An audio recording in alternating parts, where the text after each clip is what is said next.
Nakarating na si Stephen sa mansyon ng mga magulang ni Maxine. Agad naman siyang nakapasok. Pagkapasok niya, nakita niya agad ang mag-asawang Mendoza.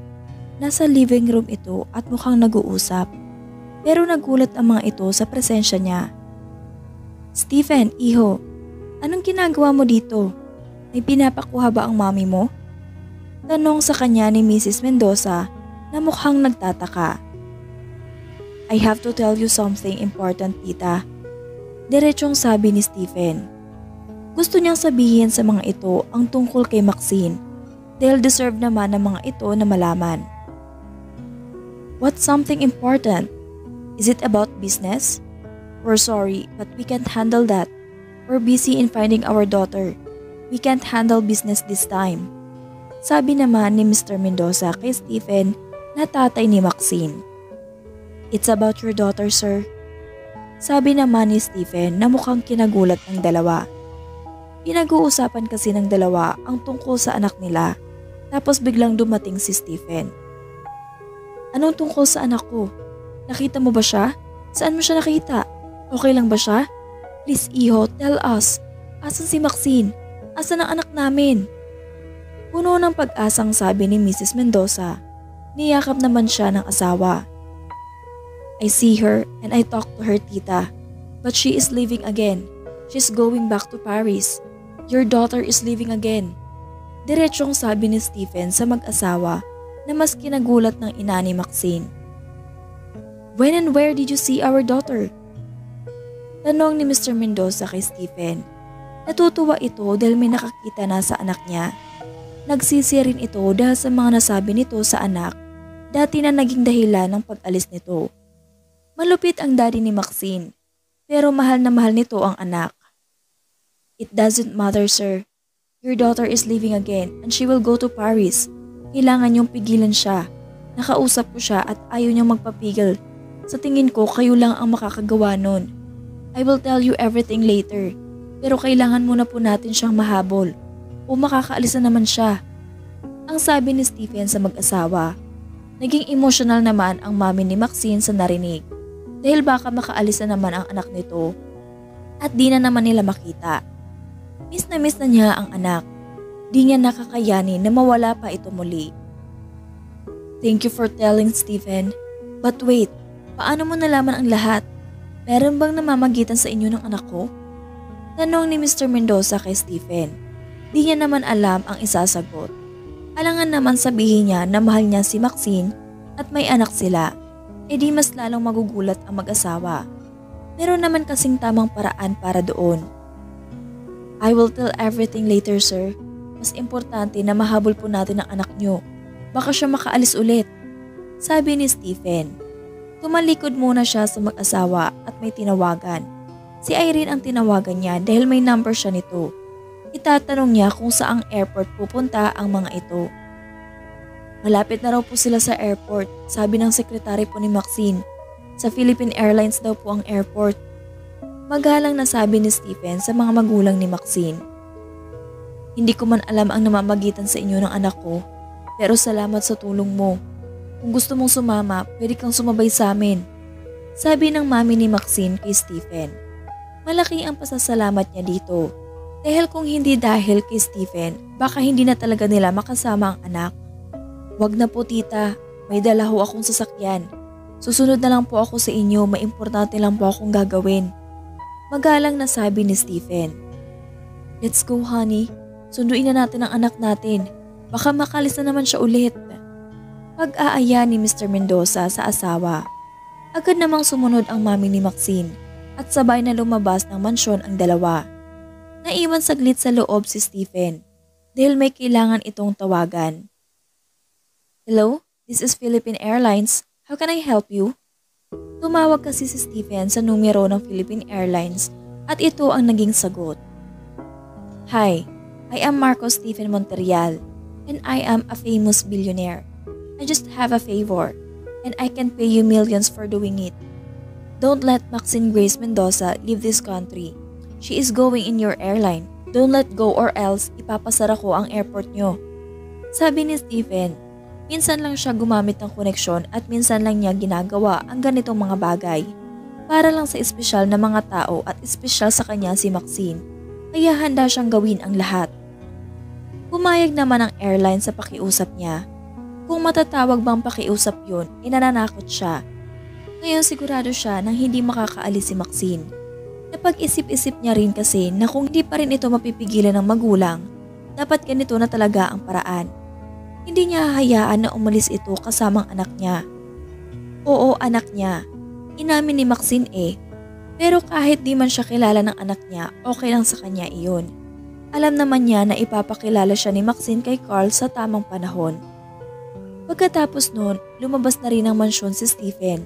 Nakita niyang wala na ang sasakyan na nasa harap ng mansyon kanina, kaya alam niyang nakaalis na ang magulang ni Maxine upang sunduin ang anak. Sumakay na rin si Stephen sa sasakyan niya at mabilis itong pinaandar. Alam naman niyang hindi makakaalis si Maxine, kaya ayun di niya na kailangan mangamba. Nasa airport na sila Maxine kasama si Stephen at Irene nang biglang may narinig siya, yung parang may mag-a-announce. This is Philippine Airlines. I just want you to know that don't let Miss Maxine Grace Mendoza leave this country. That's all, enjoy your flight. Sabi ng babae nagsasalita. Nabigla naman si Maxine sa narinig. Sino naman ang gagawa? Wala naman ibang may alam na aalis siya kung aalis kundi si Stephen lang. Pero hindi naman ito alam ang airport. Kaya paano nangyari yun? Miss Maxine, ikaw po yun, di ba? Sabi ni Irene na katabi niya. Kadadating lang nila sa airport tapos ganun agad ang maririnig nila. Hindi siya makakaalis. Paano na ito? Maxine, ang baby ko. Narinig ni Maxine ang boses ay nagmumula sa likuran nila. Grace, my daughter. Isa pang tinig na narinig niya. At alam niya kung kanino iyon. Sa mami at daddy niya iyon, pero paano nalaman ng mga ito na nasa airport siya? Lumingon si Maxine sa pinanggagalingan ng mga tinig at di nga siya nagkakamali. Ang mga magulang niya ito na agad na lumapit sa kanya at niyakap siya. Nakatingin lang naman ang anak niya na nakahawak kay Irene. Hindi maipaliwanag ni Maxine ang nararamdaman niya. Pero bakit ganon? Parang ang saya-saya niya habang yakap siya ng mga magulang niya. Pinagtitinginan naman sila ng mga tao. Tila tuod lang si Maxine na nakatayo habang yakap siya ng mga magulang. Pero alam niya masaya siya na nakita niya na ulit ang mga ito. At yakap pa siya. Ramdam niya na importante talaga siya para sa mga magulang. Akala niya ay magagalit sa kanya ang mga ito. Ngunit mali siya dahil mukhang sobrang saya ng mga ito na makita siya. Habang yakap siya ng mga magulang, kita na niya na may bulto ng lalaking palapit at si Stephen Montreal iyon. Iniisip ni Maxine kung ito kaya ang dahilan kung bakit nandito ang mga magulang niya. Hello po, why are you hugging my mother? Tanong ng nagtatakang si Carl. Kanina pa ito nakatingin habang yakap ang mami niya ng mga lolo at lola niya. Pero di niya alam na grandparents niya pala ang yumakap sa mami niya. They are your grandparents, kiddo. Sabi naman ni Stephen at lumapit kay Carl.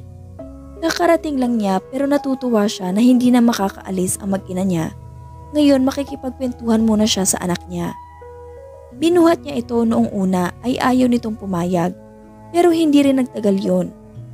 Habang si Irene ay nanonood lang, natatouch siya sa nangyayari at para siyang nanonood ng teleserye pero live. Mom, did Mr. Montreal telling the truth? Are they my grandparents? Mom, tell me please. Sabi ni Carl habang karga ng daddy Stephen niya kahit di niya alam na tatay niya ito. Yes son, they are my parents, so they are your grandparents. Sabi ni Maxine, hindi niya nakayakap ang mga magulang pero nasa tabi pa rin niya ang mga ito at mukhang nagulat sa sinabi niya. May anak ka na, baby Max? Ba't di mo sinabi kay mommy? Ba't ka lumayo anak? Dahil ba natatakot ka na malaman namin na may anak ka na? Sorry anak kung ganyan yung nararamdaman mo. Pero kung sinabi mo naman sa amin, ay matatanggap namin. Dapat hindi ka na lumayo. Ipagtatanggol kita sa daddy mo, baby Max. Dapat di ka na umalis. Sabi ng mami ni Maxine na emosyonal na. I'm sorry mom. I was just afraid na baka hindi niyo ako tanggapin. Na baka ayaw niya sa anak ko. Kasi di ba sa akin yung ipapamana yung kumpanya? Imbis na mag-focus ako, dun ay nabuntis pa ako. Alam niyo naman pong ayoko magbigay sa inyo ng kahihiyan. Ayoko po kasi umasa lang sa inyo. Gusto ko po tumayo sa sarili kong paa at maramdaman ko na proud kayo sa akin. Simula po dati, alam ko hindi sapat lahat ng ginagawa ko. Na may kulang lagi na hindi kayo proud. Nararamdaman ko rin po na parang gusto ko pong gawin yung mga bagay na gusto ko at hindi po yung laging gusto nyo lang.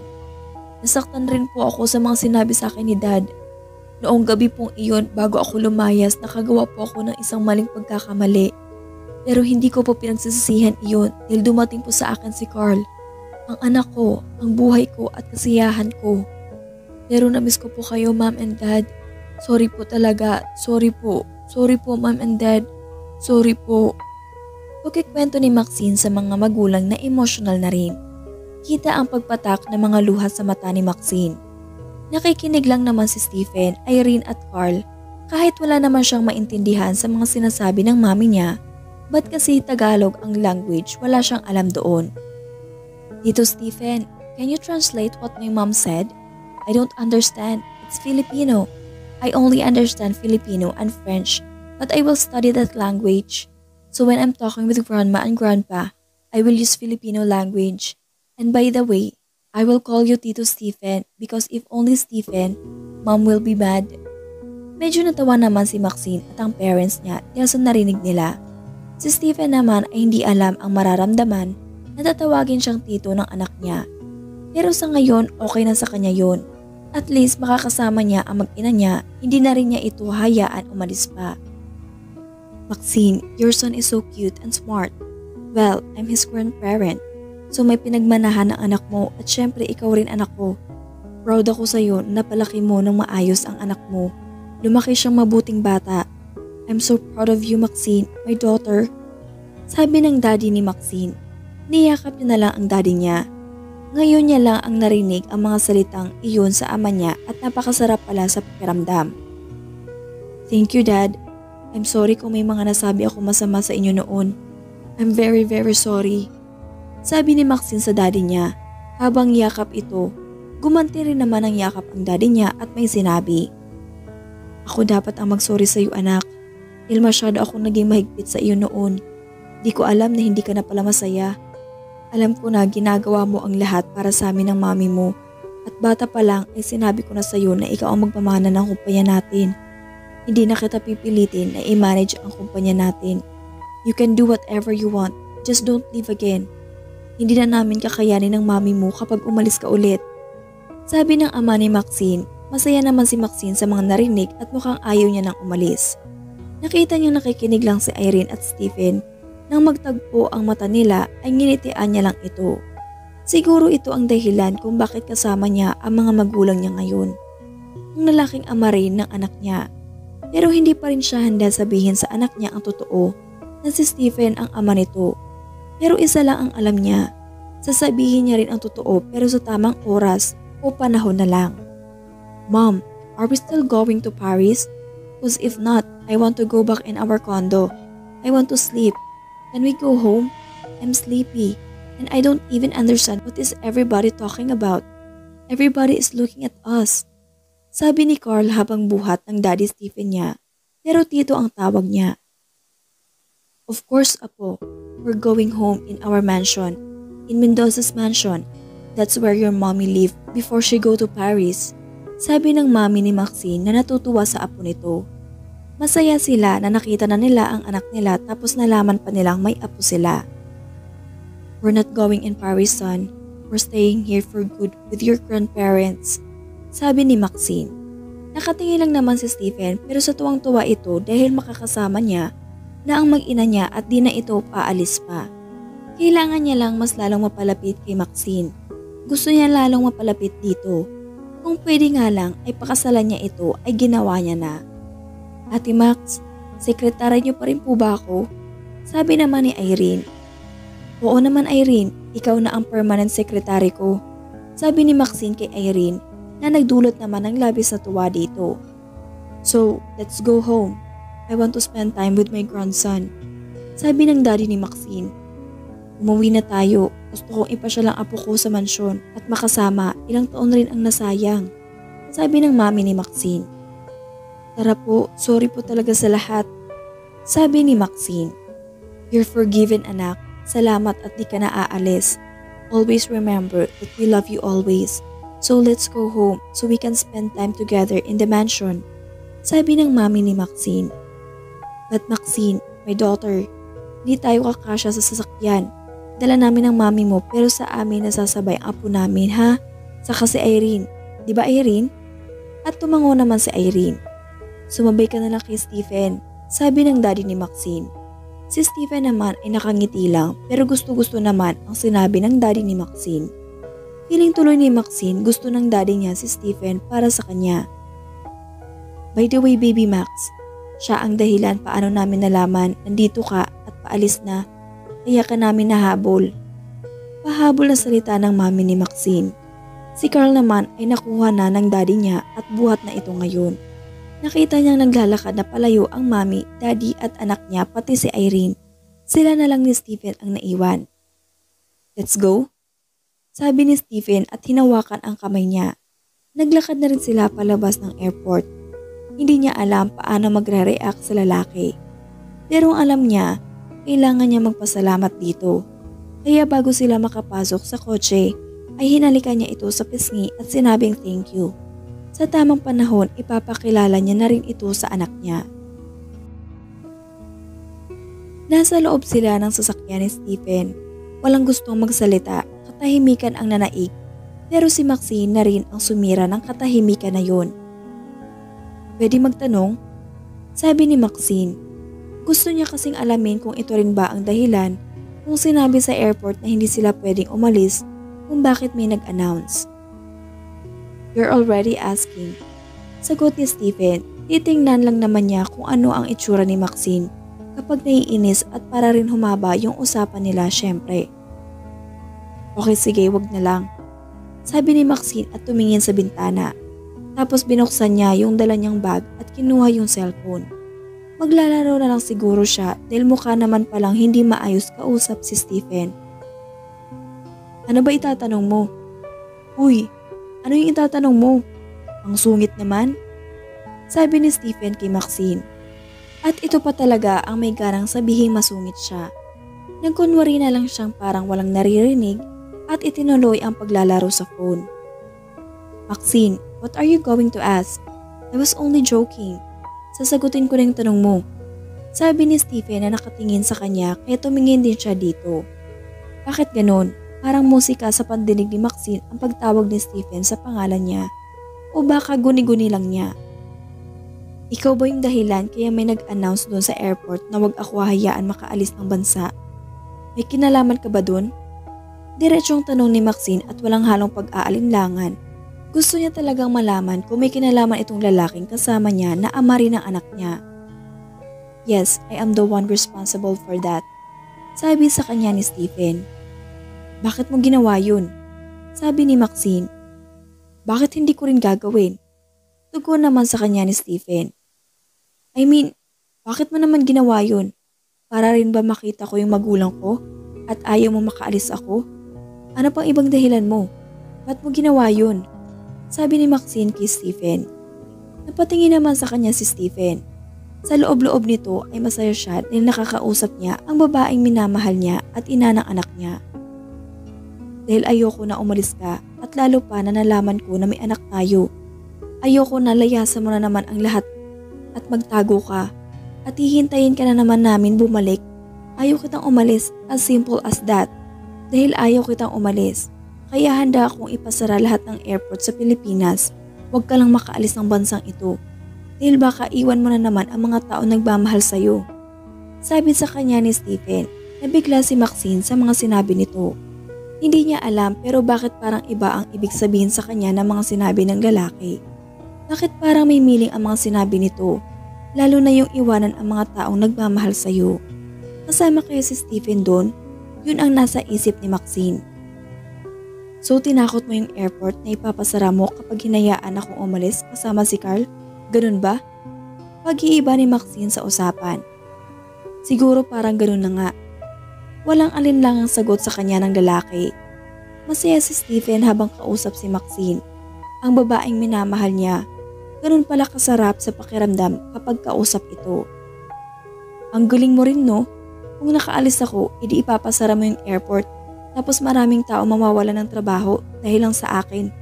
Alam mo yun, dahil lang sa akin mawawalan sila ng trabaho. Manang-mana talaga sa'yo si Carl. Sabi ni Maxine kay Stephen. Alam niya na kung saan nagmana ang anak niya. Kung hindi sa ama nito, pati sa mukha magkamukha. Hindi ka basta lang Maxine. Importante ka, tandaan mo yan. At alam ko namang hindi hahayaan ng mga yun na umalis ka dahil ayaw nilang mawalan ng trabaho. At babayaran ko naman sila kapalit ng ginawa nilang yun. Ano yung sinasabi mong mana sa akin si Carl? Ganti naman sa kanya ni Stephen. Parehong-pareho kayo ng ugali. Ang unfair. Pati sa mukha pareho kayo. Hindi naman ikaw yung nagbuntis, yung naglehi, yung naghirap ng 9 months. At higit sa lahat, yung nanganak. Alam mo yun? Sabi ni Maxine kay Stephen. Natutuwa naman siya sa mga naririnig niya dito. Parang ang tagal na nilang magkakilala kung mag-usap. At least nakasama mo siya ng 6 na taon. At alam niya na ikaw ang mami niya. Ako nga hindi niya alam na ako ang daddy niya.